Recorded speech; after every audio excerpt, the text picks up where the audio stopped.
Hello there and welcome to my guide for painting the Marvel Zombies Clash of the Sinister Six Mysterio figures. As you can see, the very first thing I've done is sprayed them both white with some matte white spray from Colourforge.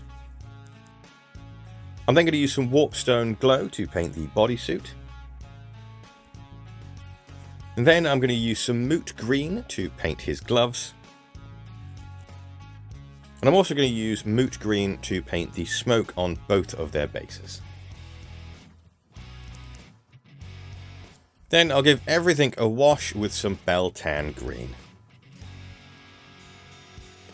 Once that wash had dried, I then gave the bodysuit a quick dry brush with some Warpstone Glow. This was followed by another dry brush, but this time I was using a 50-50 mix of Warpstone Glow and Moot Green. I then dry brushed Moot Green onto the ghostly cloud.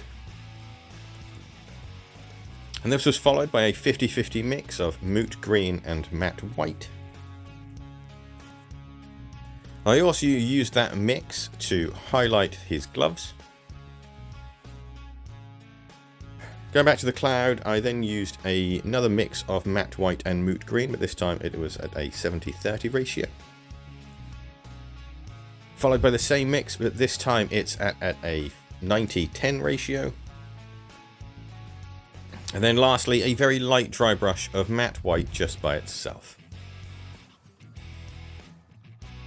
I then painted his cloak with some Screamer Pink.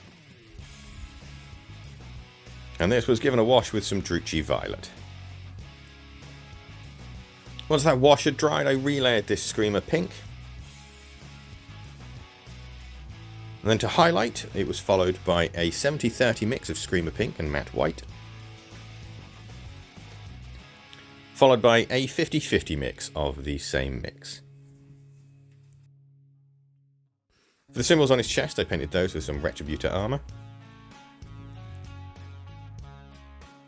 I then painted his brain with some Bugman's Glow. I then used Rakarth Flesh to paint the exposed zombie skin. And I also used it to paint the giant zombie hand. The gold and the zombie flesh were then given a wash with some Reichland Flesh Shade. And the brain was given a wash with some Carroburg Crimson. Once the wash on the flesh is dried, I then went ahead and relayered the Rakarth Flesh.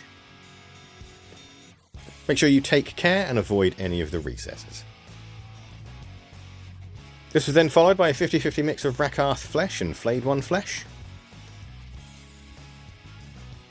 Then some thinned down Flayed One Flesh just by itself. I also used the Flayed One Flesh to paint the skin on Mysterio as well.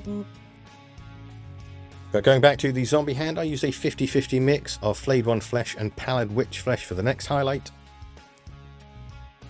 And then I used Pallid Witch Flesh just by itself for the highlight on the actual Mysterio model. I also used it on the zombie hand as well, but make sure it's very thin, and if you need to, do multiple layers rather than one thick coat. For the muscle that you can see inside, I used some Pink Horror, which I then gave a wash with some Carroburg Crimson. Once this wash had dried, I then went ahead and relayered the Pink Horror just as a quick highlight.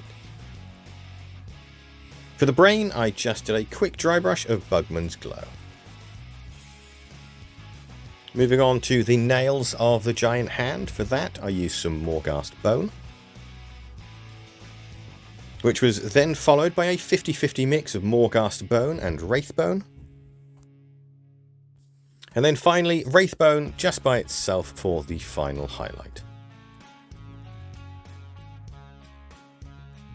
Sticking with the Wraithbone, I then picked out all the pustules all over the hand, which I highlighted with a small dot of matte white.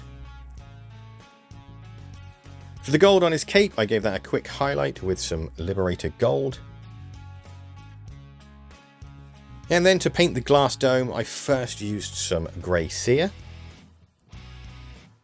which was followed by a 50-50 mix of Grey Seer and Matte White. Now I'm doing this while it's still wet because I kind of want to get a sort of blending sort of situation going on and to sort of get a little bit of a reflective look.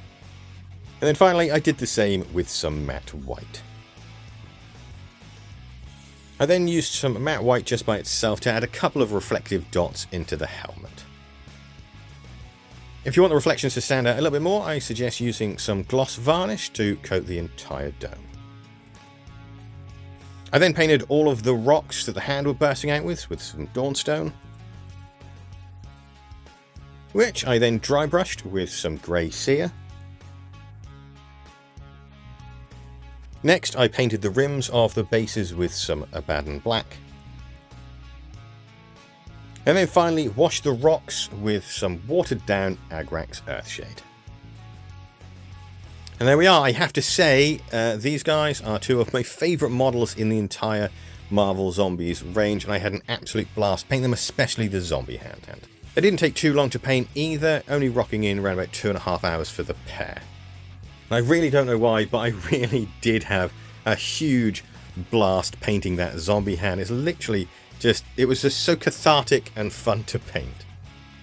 If you use this guide, I really do hope you found it useful. And if you want to see more, there's plenty more Marvel Zombies videos on the channel. And give the channel a subscribe, the video a thumbs up, and I'll see you on the next one. Thanks again, and goodbye for now.